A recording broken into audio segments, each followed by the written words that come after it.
Hello students, welcome to easy mathematics. मैं उमेश कुमार और आज हम लोग पढ़ने वाले हैं कॉम्प्लेक्स नंबर, जो कि आपका क्लास 11th का एक टॉपिक है। लेकिन हम लोग यहाँ पे जो पढ़ेंगे वो सिर्फ क्लास 11th को ये दिमाग में रख के ना पढ़ेंगे, बल्कि इसका जो आगे यूजेज है, जैसे कि अलग अलग कॉम्पिटिटिव एग्जाम में भी, जनरल कंपटीशन हो या फिर और भी, जैसे कि आपका खास करके जो डिफेंस सेक्टर के एग्जाम होते हैं, आपका एनडीए का, एयरफोर्स का, नेवी का, उसमें जो आपका सिलेबस होता है पूरी 11th 12th का ही मैथ का सिलेबस होता है।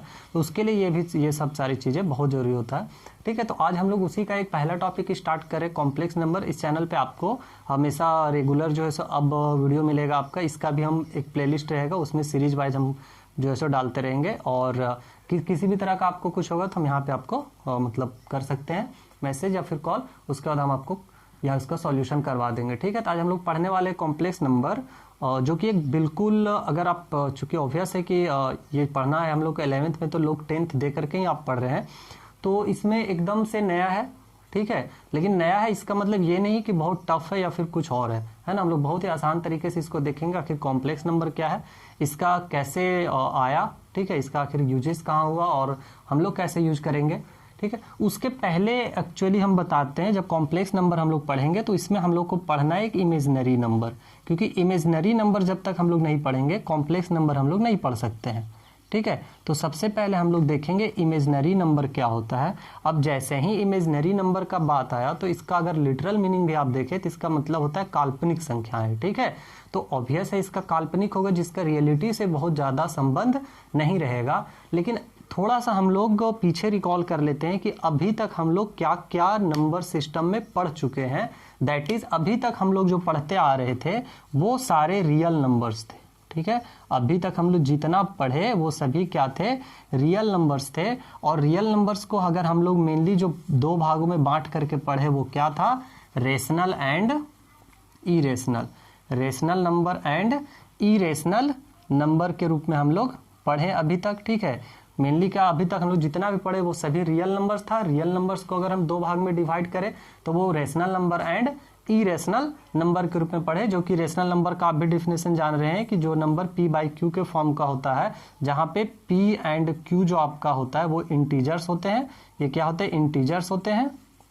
ठीक है, and q not equal to 0 होता है। या फिर अगर इसका दूसरा डिफिनेशन अगर हम बात करें तो जिसका डेसिमल रिप्रेजेंटेशन, ऐसे नंबर जिनका डेसिमल रिप्रेजेंटेशन या तो टर्मिनेटिंग आ जाता था, टर्मिनेटिंग हो जाता था, या फिर रिपीटिंग हो जाता था। अगर नॉन टर्मिनेटिंग हो तो फिर रिपीटिंग में आ जाता था। तो ऐसे नंबर्स को हम लोग रेशनल नंबर कहते थे। जबकि इरेशनल, जैसे इसका एग्जांपल अगर हम ले तो 2/3 -3/5, ये सारे नंबर हमारा रेशनल नंबर में आ जाता था। इरेशनल का अगर हम बात करें तो इरेशनल नंबर क्या होता है कि अगर हम इसके डिफिनेशन के अनुसार देखें तो जो p बाई क्यू के फॉर्म का नहीं लिखा जा सकता है।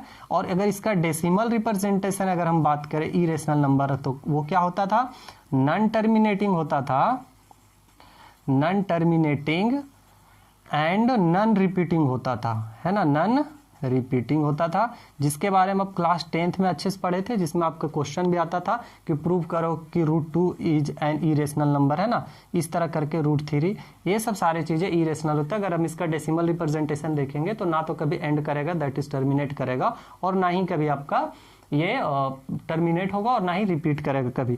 तो ये था रियल नंबर में जो अभी तक हम लोग पढ़ते आए। लेकिन क्या रियल नंबर में अभी तक पढ़े तो इसका एक दूसरा भी पक्ष देखिएगा, आखिर रियल नंबर का एक और कौन सा प्रॉपर्टी फॉलो करता है ना।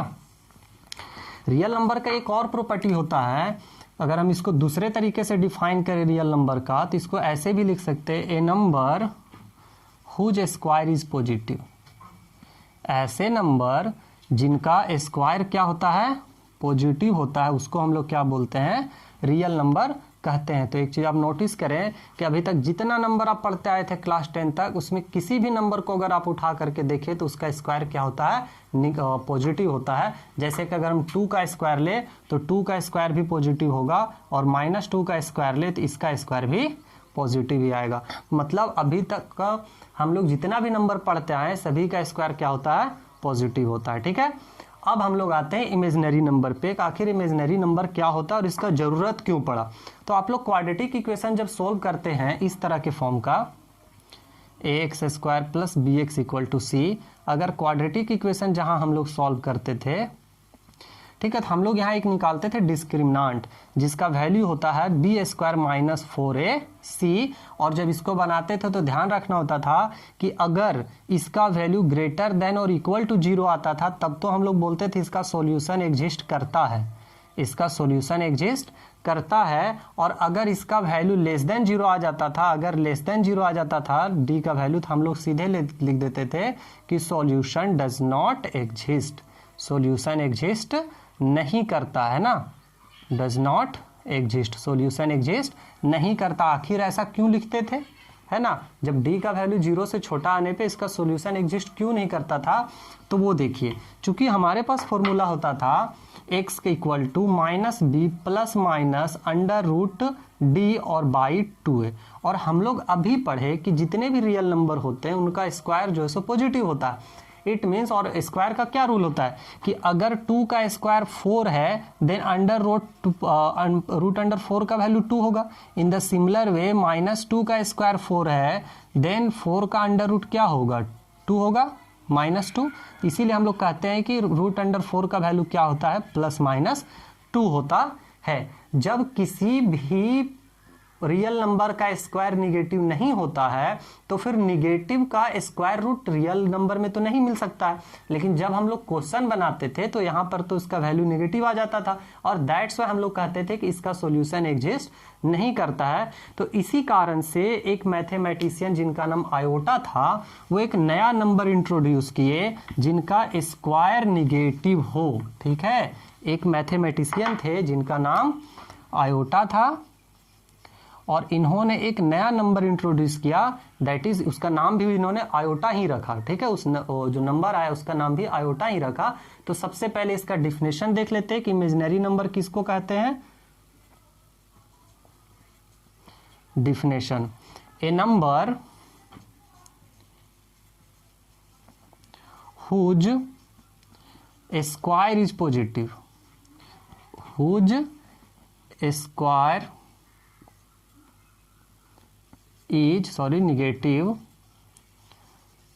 whose square is negative is called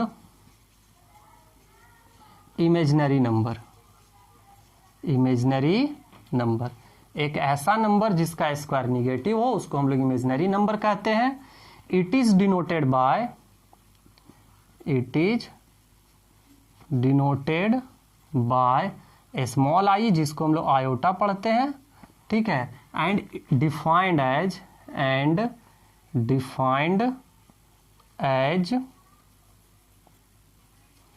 under root -1 equal to I. ये इसका डिफिनेशन दिया गया कि अंडर रूट -1 का वैल्यू क्या होगा, आई होगा। सबसे पहले एक चीज और, मैथ जब आप लोग पढ़ना स्टार्ट करते हैं तो मैथ में जितने भी चीजें होती है वो सभी डिफाइंड किया गया चीजें होता है। दैट इज जो डिफाइंड किया गया उसी के अनुसार हम लोग पढ़ते हैं। तो ये डिफाइंड किया हुआ क्वांटिटी कि रूट अंडर -1 को हम लोग आई बोलेंगे। ठीक है, तो अगर इसी को हम लोग लेकर के चले तो यहां से हमको क्या मिलता है कि आई इक्वल टू अंडर रूट -1।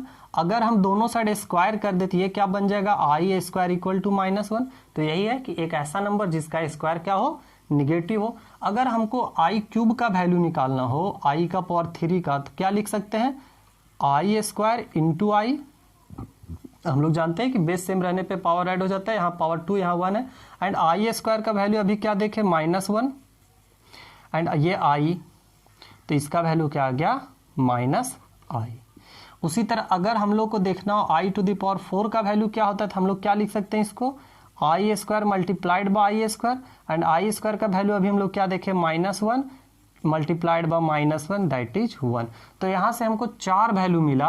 और वो क्या क्या मिला, क्योंकि इसलिए भी ये जरूरी है 4 वैल्यू, क्योंकि ये याद रखना आपको, और इसी का यूज हम लोग करेंगे हायर पावर ऑफ जब आई का वैल्यू निकालेंगे उसमें। ठीक है, तो 4 वैल्यू हमारे पास क्या क्या मिला, under root -1 equal to i square equal to -1, i cube equal to -i and i to the power 4 equal to 1। तो ये 4 वैल्यू आपको याद रखना है जो कि बहुत ही इंपॉर्टेंट है। एक बार डिफिनेशन हम लोग फिर से देख लेते हैं। क्या होता है, a number whose square is negative, एक ऐसा नंबर जिसका स्क्वायर नेगेटिव होता है, is called imaginary number. And it is denoted by I, इसको आई से डिनोट किया जाता है, and it is defined as under root minus one equal to I. ये इसका डिफिनेशन है कि अंडर रूट माइनस वन को हम लोग क्या बोलेंगे, आई बोलेंगे। उसी के आधार पे हम यहाँ लिखें कि अगर under root minus one equal to I है, that is I equal to अगर रूट अंडर माइनस वन है, if we square both the side then we will get I square equal to minus one. And in the same way we have to, if you have to find the value of I cube, we can write it as I square into I, and we know the value of I square is equal to minus 1, okay, and this is I, so this become minus I. In the same way I to the power 4 equal to अगर हम निकालना हो तो क्या करेंगे, I to the power 4 को I square into I square हम लिख सकते हैं, और I square का वैल्यू क्या होता है माइनस वन, फिर यहाँ से I square का वैल्यू क्या होता है minus one, and this become 1। ठीक है, तो एक था यहाँ पे ये पूरा था आपका इमेजिनरी नंबर का डिफिनेशन। अब हम लोग हल्का सा देख लेते हैं कि अगर हमें आई का हायर पावर निकालना हो, दैट इज आई का पावर 20, आई का पावर 50, आई का पावर 100, कुछ भी निकालना हो तो उसका वैल्यू हम लोग कैसे निकालेंगे। ठीक है, एंड तब हम लोग कॉम्प्लेक्स नंबर पे आएंगे, क्योंकि अभी जब तक इमेजिनरी नंबर का कॉन्सेप्ट क्लियर नहीं हो जाए कॉम्प्लेक्स नंबर पे अभी हम लोग को नहीं पढ़ना। तो चलिए हम लोग देखते हैं higher value of higher power of I, value of higher power of I, higher power of I. ठीक है, suppose we have to find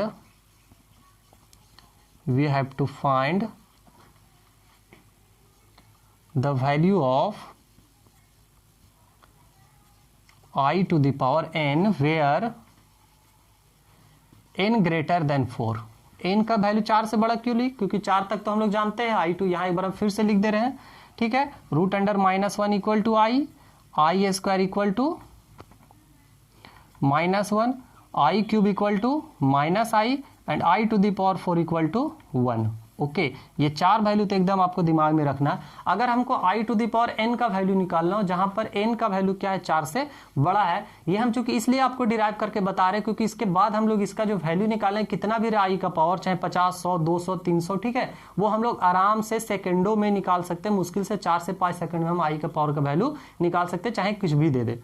ठीक है, तो चलिए अब हमको क्या निकालना है, आई टू द पावर एन का वैल्यू निकालना है, जहां पर एन का जो वैल्यू है वो 4 से बड़ा है। अब सिंपल सी बात है कि आई का पावर टू द एन जो है वो 4 से बड़ा है एन का वैल्यू, तो 4 से हम इसको डिवाइड कर सकते हैं। और 4 से ही क्यों डिवाइड करते हैं, इसके पीछे भी एक रीजन है, क्योंकि आई का टू द पावर 4 का वैल्यू 1 होता है, और 1 का पावर कुछ भी करे तो वो 1 ही आएगा। So let if n is divided by n is divided by 4, ठीक, so let if n is divided by 4 the remainder is, sorry पहले कोसेंट लिख लेते हैं, the quotient is q and remainder equal to r। हम मान लेंगे कि अगर 4 को अगर n को 4 से भागा देते हैं तो कोसेंट q आता है, रिमाइंडर r आता है। देन वी कैन राइट, हम लोग लिख सकते हैं n equal to 4 into q plus r, where r का जो वैल्यू होगा वो क्या क्या हो सकता है, 0, 1, 2, 3 हो सकता है, क्योंकि 4 से भागा देने पे रिमाइंडर कभी भी 4 के बराबर नहीं आएगा, जब भी आएगा उससे छोटा आएगा। सो इस हिसाब से I to the power N का वैल्यू क्या हो जाएगा, I to the power 4 Q plus R, यहां तक सही है। एन के जगह हम क्या लिख दे, 4 क्यू प्लस आर, तो इसको हम लोग क्या लिख सकते हैं, i to the power 4 q और into i to the power r. क्यों, क्योंकि हम लोग जानते हैं एक्स टू द पावर अगर m into x to the power n रहता है तो हम लोग लिखते हैं x to the power m plus n. That is अगर हम इसको इतना लिख सकते हैं तो जब हमको ये लिखा हुआ रहेगा तो उसको हम लोग इतना भी लिख सकते हैं। तो यहाँ पे प्लस में था तो उसको 2 प्रोडक्ट में लिख दिए, और सॉरी यहाँ पे आई। इन द सेम वे इसको हम लोग क्या लिख सकते हैं, i to the power 4 of का पावर क्यू और into i to the power r. क्यों, क्योंकि एक्स का पावर एम का पावर एन इक्वल टू होता है एक्स का power m into n. That is अगर पावर के ऊपर पावर रहे तो जो पावर होता है आपस में गुना हो जाता है, अगर आपस में गुना है तो उसको हम पावर के ऊपर पावर में लिख सकते हैं। एंड अभी हम लोग पढ़े हैं, क्या पढ़े हैं, कि i टू द पावर 4 का वैल्यू क्या होता है, 1 होता है। यहाँ पे अभी हम लिखवा चुके हैं, अभी जस्ट बताएं। तो i टू द पावर 4 का वैल्यू अगर यहाँ 1 रखे, this become 1 to the power q into i to the power r, and this become, ये मेरा i to the power n आ रहा है बराबर i to the power r, where r equal to 0 1 2 3। ये देखिए एक हम लोग का इंपॉर्टेंट रिजल्ट मिला है कि i to the power n कुछ भी रहे, n का वैल्यू कुछ भी रहे, उसका वैल्यू हमेशा क्या होगा, i to the power r होगा। और r क्या है, जब 4 से भागा देने पे रिमाइंडर है। ये जो हम आपको डिराइव करवाएं, द मोस्ट इंपॉर्टेंट थिंग है। हम चाहते तो आपको सिंपली बता सकते थे ऐसा ही वैल्यू निकालने के लिए, लेकिन ये कॉन्सेप्ट जानना जरूरी है कि i to the power n अगर हमको निकालना है तो उसका जो वैल्यू क्या आता है, हमेशा i to the power r आता है। और r यहाँ पे क्या है, 4 से भाग देने पे जो रिमाइंडर मिलेगा वही होता है r। तो 4 से भाग देने पे रिमाइंडर क्या क्या आ सकता है, 0 1 2 3। और इसका सभी का वैल्यू हम जानते हैं, अगर i 1 रहेगा तब तो i हो जाएगा, अगर i स्क्वायर आएगा तो माइनस, अगर i क्यूब आएगा तो माइनस है, i टू द पावर 4 आएगा तो 1। ठीक है, तो ये हमारा जो इंपॉर्टेंट रिजल्ट मिला, तो हम रिजल्ट को सिर्फ लिख देते हैं, इसको आप अगर नोट आउट करना चाहे तो यहां से हम क्या देखें कि i to the power n का वैल्यू क्या होता है, i to the power n equal to i to the power r, where, अगर शॉर्ट में लिखना चाह रहे, where r is the remainder when n is divided by 4, n is divided by 4। तो यहां से क्या देखें, r क्या है, जो 4 से भागा देने पे रिमाइंडर आएगा, शेषफल आएगा, वही r होता है। तो i to the power n equal to क्या हो जाता है, i to the power r। अब इसके मदद से हम लोग आसानी से निकाल सकते हैं, और अभी देखिएगा सेकेंडों में हम लोग निकालेंगे इसका वैल्यू। ठीक है, i टू द पावर कुछ भी रहेगा तो उसको हम लोग सेकेंडों में निकाल सकते हैं। फॉर एग्जाम्पल अगर हमको निकालना हो i टू द पावर 13 का वैल्यू, ठीक है, तो अभी क्या बताएं कि इसका आंसर कितना आएगा, इसको 4 से भागा देने पे जो रिमाइंडर बचता है वही बचेगा। 4 से भागा देंगे, रिमाइंडर कितना बचेगा, i टू द पावर 1, और इसका वैल्यू क्या हो जाएगा, i। अगर आपको निकालना i to the power suppose that 67, जैसे ही 4 से भागा देंगे ये कितना बचेगा, रिमाइंडर सिर्फ 3 बचेगा, और इसका वैल्यू क्या हो जाएगा, माइनस i। आप भी किसी का भी वैल्यू निकाल सकते हैं, जैसे अगर आपको निकालना हो i टू द पावर 123, जब इसको 4 से भागा देंगे तो रिमाइंडर क्या बचेगा, फिर से 3 बचेगा, और ये क्या आ जाएगा, माइनस i। ठीक है, i क्यूब का इक्वल टू, अगर हमको मान लेते हैं i टू द पावर देना 156, इसको 4 से भागा देंगे, रिमाइंडर क्या बचेगा, 0, तो इसका वैल्यू क्या हो जाएगा, 1। तो किसी का भी पावर 0 क्या हो जाता है, 1। तो इस तरह से सिंपली हम लोग i टू द पावर कुछ भी रहे तो निकाल सकते हैं। लेकिन चलिए एक क्वेश्चन हम आप लोग को देते हैं कि आखिर आप इसका वैल्यू कितना जल्दी से, यहाँ तक आई होप कि समझ में आ रहा होगा आपको, क्योंकि अब यहाँ ये वाला जब हम लोग थ्योरम प्रूव कर लेते हैं तो इसका वैल्यू, नहीं तो अगर आपको कई जगह इस तरह से बताया जाता है, बार बार हर एक क्वेश्चन में यही कॉन्सेप्ट अलग से लगाया जाता है। जैसे i टू द पावर 13 है तो इसको फिर 4 से भागा देंगे तो 4 इंटू 3 प्लस 1 लिख सकते हैं, फिर इसको 4 का पावर 3 और इंटू i, फिर ये 1 और इंटू आई और इक्वल टू 1। हम इतना क्यों करें बार बार भाई, जब हमारे पास थ्योरम है कि i to the power n का वैल्यू हमेशा i to the power r आता है, तो हम बार बार हर एक क्वेश्चन में ये काम क्यों करें, है ना। अगर हम लोग यही काम करना हो हर एक क्वेश्चन में तो थ्योरम हम लोग पढ़ते क्यों। अगर हम लोग को सपोज दैट कि a प्लस बी का होल स्क्वायर निकालना होता है तो हम थोड़ी ना बार बार करते a plus b into a plus b और फिर डिराइव करके लाते हैं, जो इसका रिजल्ट होता है वो हम लोग डायरेक्टली लिखते हैं। क्यों, क्या हम लोग ऐसा थोड़ी करते हैं कि बार बार इसको लिखते रहें, ये वाला कि इसको फिर गुना करके यहाँ तक ये लाए। थ्योरम तो पढ़ने का ही मेन होता है कि उसका रिजल्ट को जाने और उसको हम यूज करें। अगर हम आगे भी क्लासेस में पढ़ेंगे तो जितना भी होता है सब हम लोग वही करते हैं ना।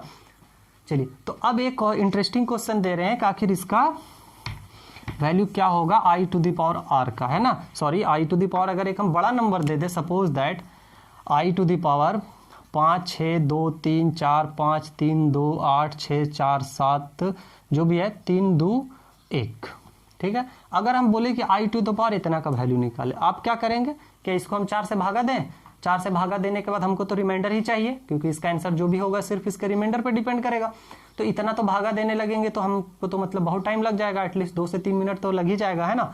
लेकिन क्या आप 4 का डिविजिबिलिटी नहीं जानते हैं? डिविजिबिलिटी ऑफ 4 क्या होता है?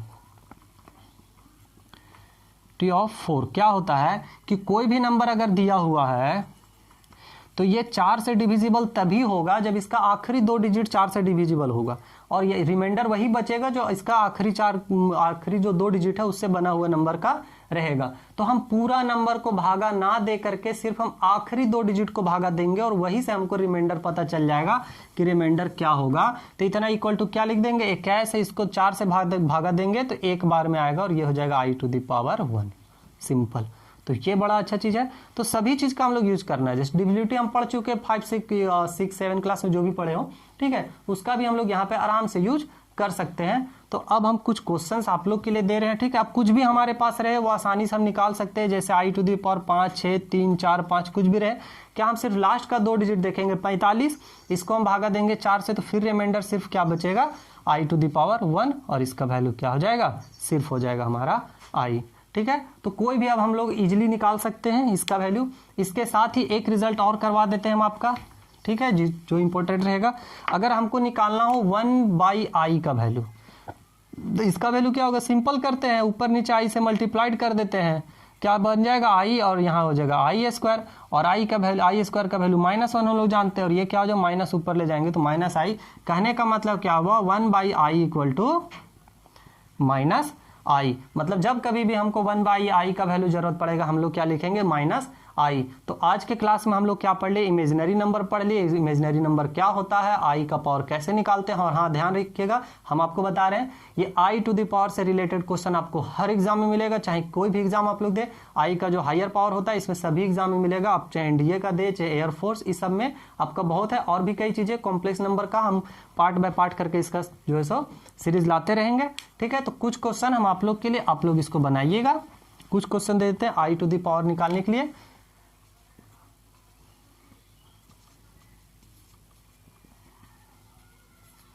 ये आप लोग के लिए है, ठीक है। i⁻5 43, i⁻, चलिए एक बड़ा सा दे देते हैं, है ना। और भी कॉन्सेप्ट तो बता ही दिए हैं। i⁻363, 6 है i⁻562, ठीक है। तो इतना क्वेश्चन आप लोग को बनाना है। तो सॉरी 4, 5, 6 और ये हो गया 7, ठीक है। तो आज इतना ही रहने देते हैं, आज के क्लासेस में इतना ही, ठीक है। और आपका एक हम आप लोग जितना हो सके अगर कोई दिक्कत हो तो यहाँ पे हमसे कांटेक्ट कर सकते हैं, ठीक है। और इसी तरह से हम रेगुलरली आप लोग के लिए वीडियो लाते रहेंगे। बस आप लोग देखें, कोशिश करें ज़्यादा से ज़्यादा लोगों तक शेयर करें, ताकि मेरा भी थोड़ा सा मनोबल बढ़े, है ना, और आप लोग के लिए लगातार वीडियो लाते रहे। Okay, thank you.